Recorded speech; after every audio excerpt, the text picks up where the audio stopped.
This is reporter Jorge Ventura reporting in downtown Portland at the federal courthouse. And the Antifa mob is now breaking down these fences. And we have one put right here on the doors of the federal courthouse.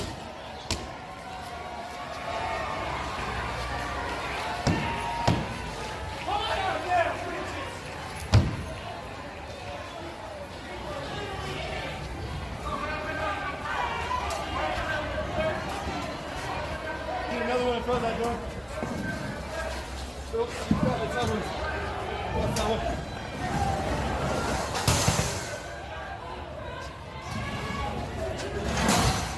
This will be night 51 of civil unrest and riots in Portland. Keep tuned. We'll be providing you guys the updates throughout the night here.